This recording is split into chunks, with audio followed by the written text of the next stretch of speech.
Joining me on the Mercedes-Benz Vans phone line for the first time here on this show, he's the new head coach of the Minnesota Vikings. He's Kevin O'Connell. How are you doing, Kevin?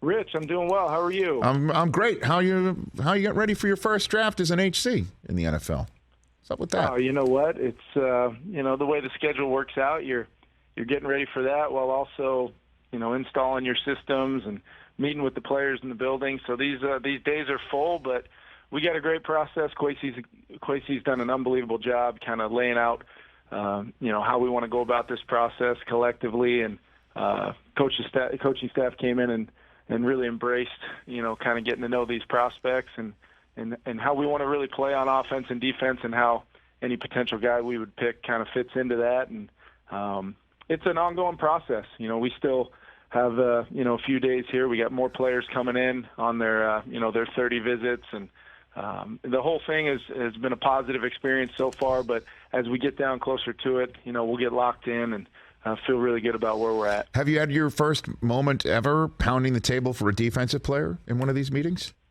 Kevin? You know what? Thinking back on it, I may have a couple times. Okay. Especially, it's funny as you start really thinking about it.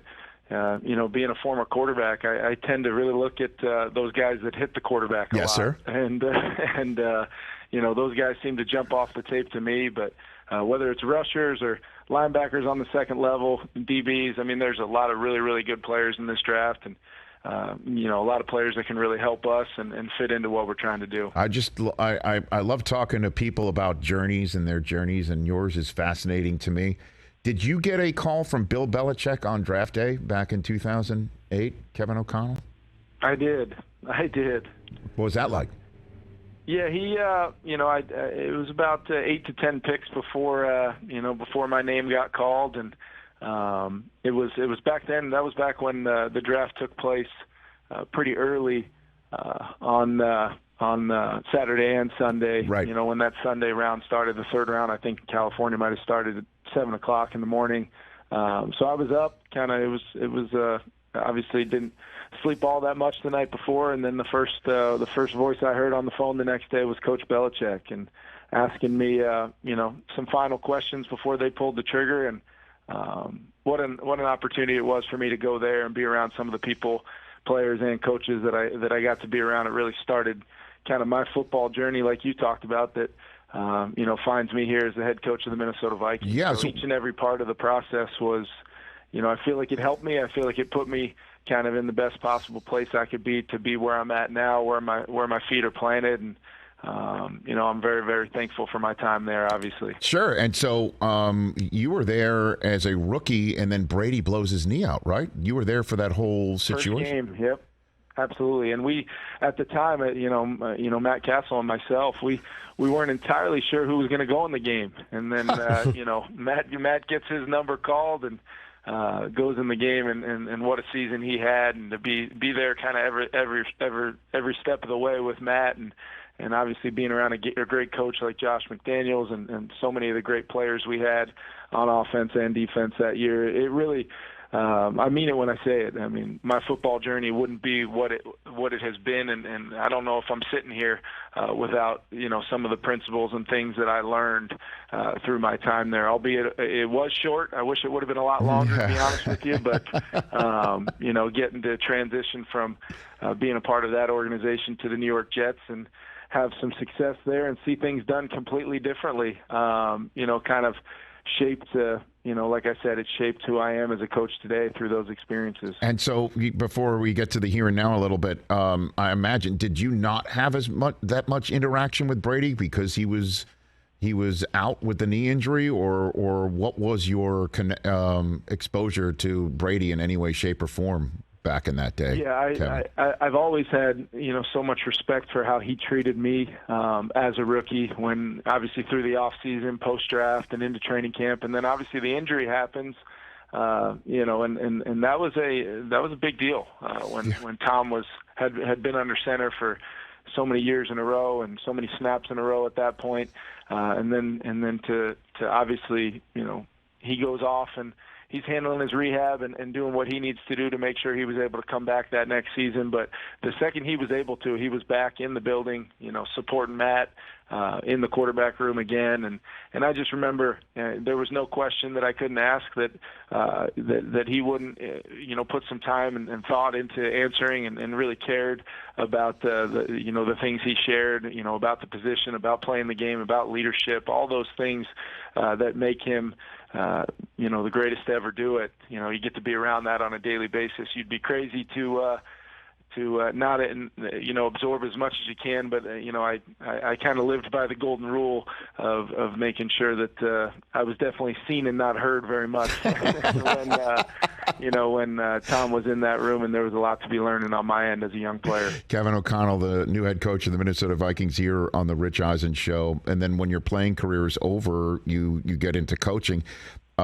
Mike Pettin hires you in Cleveland. Did you know him from the Jets days? Is that how you got on his radar screen and vice versa, Kevin? I did. That's exactly right. So He was the defensive coordinator when I was with the Jets. And, the one thing I was able to do transitioning from New England to the Jets is, I was able to kind of go down the hall and spend some time with those defensive coaches. And it's amazing, the impact you can have even as a second or third quarterback just by walking down the hall and, knowing some things about the opponent and how they protect and maybe how they like to play, and understanding, maybe an impact you can have, or at least the slightest little, a little bit of input you can have on a game plan when you're playing against a team like that.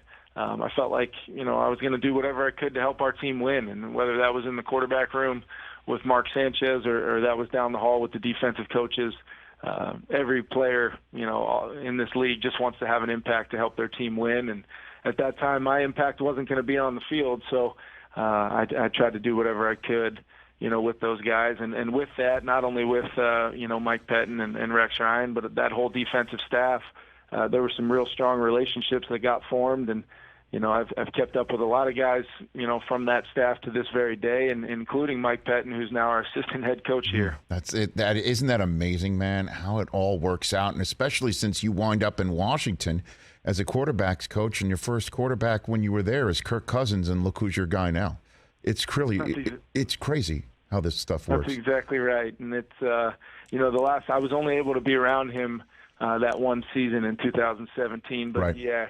He actually signed a jersey for me, and I had it up on my wall at home, and he had kind of left a message on there, basically saying that he hoped our paths crossed again at some point. So I never knew it would be like this, and didn't know it would be in Minnesota as his head coach, but really excited I get to coach him again. Well, then let's get into that right here, because I'm sure the narrative being discussed is Cousins definitely in the Hall of Fame for his contracts and his guaranteed money, but his play is yet to rise to the level of championship quality in a consistent manner. How do you think Kirk Cousins, or why would you think Kirk Cousins is a Super Bowl quarterback, and you just saw one directly in front of you blossom from the NFC North in a new situation? I'd love to give you the floor on that subject matter, Kevin. Yeah, I think, the thing that really resonated with me, when you come in as a new head coach and you start hiring coaches that you have, in some cases previous relationships with, and in other cases you're just trying to hire the best possible staff that you can. And I feel really good about the staff that I was able to hire from a leadership standpoint, but also as, just a football intellect and understanding of playing this game at a high level. And the one thing that resonated, like I said, was having those guys turn on the tape and, man for man on our coaching staff say, hey, we got a pretty good quarterback here. When you just look at the tape and you look at the way he's played, our staff and obviously myself, it's one of the huge reasons why I was so excited about the opportunity here was, his ability to play winning football shows up on the tape. And I think, no matter what Kirk's kind of done from a record standpoint in his career, when you just break it down to play in and play out, his ability to execute the offense we're going to run here how we're going to build it for the quarterback here and really take advantage of his skill set. I'm excited about it. We're a few days away from being able to get on the grass with our guys for the first time and really start building our offensive system. But Kirk's been great in meetings. He's been great kind of leading the charge with that group, and I'm excited to see how it all looks when we get going here. Well, when you install your offensive system, what do you think Cousins brings to the equation that he can operate it to a championship level, a consistently championship level? Coach? Yeah, I think the one trait that I know that is very, very important for the quarterback position is you got to be accurate with the football. And I think Kirk has proven throughout his career he's an accurate thrower of the football, both from what I like to call an NFL pocket, which is when guys are getting hit, there's things going on around him. Kirk will stand in there, keep his eyes up, and deliver the football accurately and consistently. He's an incredibly tough player. I mean, he's been in the game snap in and snap out for the better part of his whole career. He's incredibly durable, and with that becomes a whole lot of experience that he's been able to gain and build upon throughout his time as a starting quarterback in this league. And I think with where he's at currently and really where he wants to go, he's really motivated to kind of take that next step. And I know he's excited about what we're doing offensively, and it's very much in its infant stages of kind of what it's going to look like. But I think he can feel already our ability to put him in a system where, he can you do his job on a snap-in and snap-out basis. And if he's doing it at the high level that I think he will, I think he'll elevate the other 10 guys that are in the huddle with him. And we've got some really good players in that huddle with him. He doesn't have to feel the pressure to do it all on his own. But we want him to lead our group, and I'm going to be right there with him. Well, what are your 2 cents on the quarterback one below the depth chart below Cousins on the depth chart, and Kellen Mond, your predecessor, Mike Zimmer, when asked before Week 18 in a game that didn't mean anything in the standings, whether he would play or they wanted to get a chance to see him, he said, "Not particularly. I see him every day." And everybody took that to mean like maybe this kid that they drafted high wasn't either ready or couldn't play in the NFL. What are your 2 cents on that subject matter? Yeah, I have not seen Kellen on the field. So that's first things first is I want to get on the field with all of our players and, see those guys. He's been great in meetings so far or in the early stages here. But, I obviously study the quarterbacks every year coming out in the draft, like I've had to do for a few years now. And I just remember watching a guy that was, there's a talented skill set there from a passing standpoint, athleticism.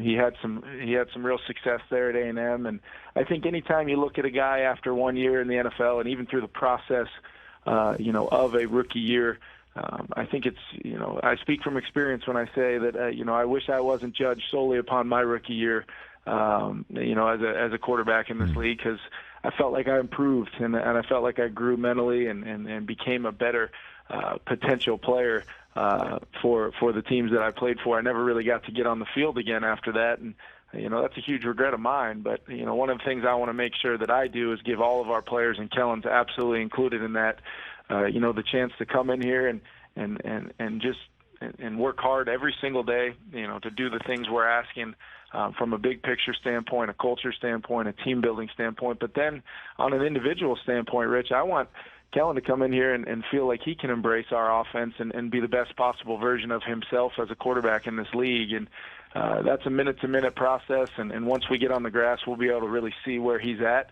And then most importantly, how we can coach him up to reach that highest potential that whatever that may be for Kellen, we're going to be doing everything we can to help him get there. All right. Before I let you go, Kevin, I'm assuming you've done, maybe a dozen interviews similar to this one or on a program like this one since you've taken over the head coach of the Minnesota Vikings, right? What would you say? Is that an accurate number? Yeah, I've definitely done a few, okay. But I've been waiting for the call from the Rich Eisen Show. I appreciate that. Make it work. No, I appreciate that. I'm going to toot my own horn here.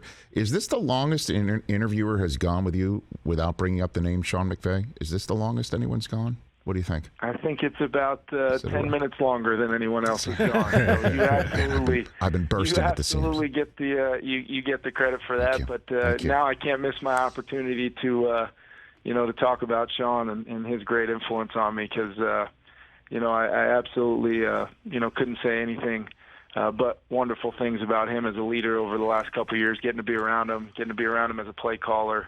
It had, absolutely the most impact on me and why I'm sitting in the chair I am today. Okay. I mean, do you need a get-back coach like he has one? I mean, like, how are you going to be like McVay? You're going to call 15 plays at once and throw them all on your quarterback? You're going to talk real fast? I mean, what do we got here? What do you think for you? I've definitely got some ideas in store, but anymore nowadays, the get-back coach, they look a heck of a lot better in the game day attire than I do. So I know Sean likes to still lift some weights and keep himself in good shape nowadays. So that get-back coach, I've always joked with him, he needed to be careful about how many times he was pulling him back on that sideline. He might turn around and push you back one of these times. But I will not be doing that. Hopefully I'll stay off the field and stay out of the way of the players that belong on the field, because I've long ago proved that I did not belong on that field.